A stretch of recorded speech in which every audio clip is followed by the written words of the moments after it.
While the basic if statement is great for evaluating single alternative decisions, multiple alternative decisions are very common as well. In fact, in many cases, they're more common. This is where elif statements, which are more commonly referred to as else if statements, come into play. Else if statements give us the ability to subsequently check multiple conditions, one after the other, as part of the same decision structure. The syntax for writing an elif statement is nearly identical to that of an if statement, with the exception that you use the elif keyword. For example, we could rewrite our previous code example that we used for membership operators using an elif statement to create one logical decision structure as opposed to two separate ones, like so.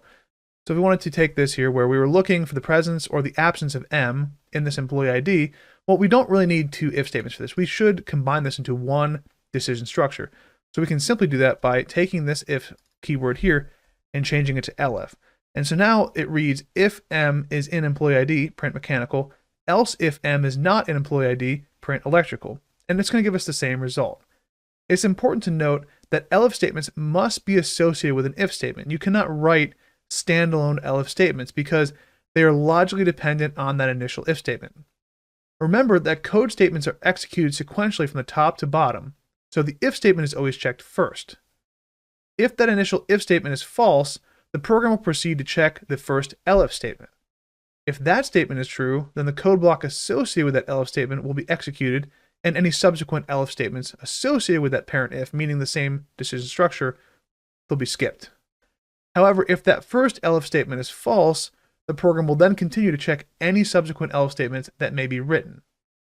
Now, if none of those statement conditions are true, the program will just exit the decision structure and continue to execute any other code statements in that program.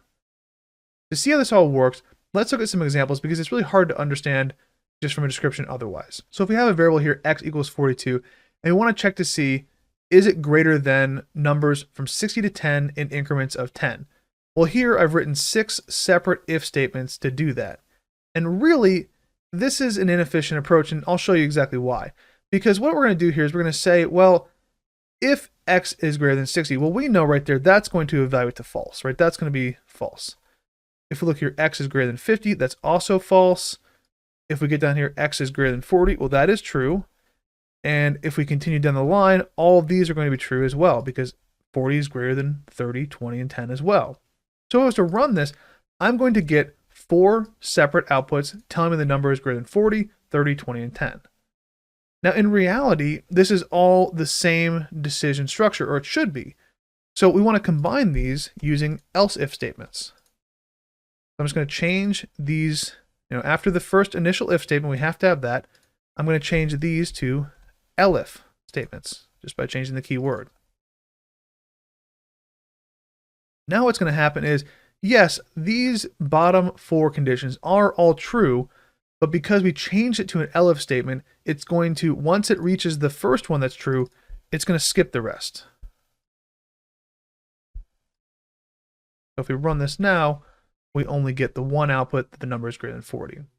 Now, this proves to be a more efficient approach because before it was very inefficient. We had multiple statements evaluating true and redundant outputs informing us the number was not only greater than 40, but it was greater than 30, 20, and 10.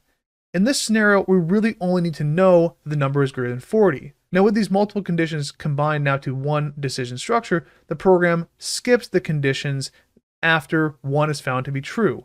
So this is more efficient, but also more logically consistent with our objective to determine specifically where an integer falls in the range from 60 to 10. If we change this number here to 22 instead of 42, we're going to see that now what's going to happen is these here are going to be false, and then 20 is going to be true, and it's going to skip the x greater than 10. So play around with this a little bit, get comfortable using this else if statement structure. In our next video, we're going to talk about the last component, which is the else statement.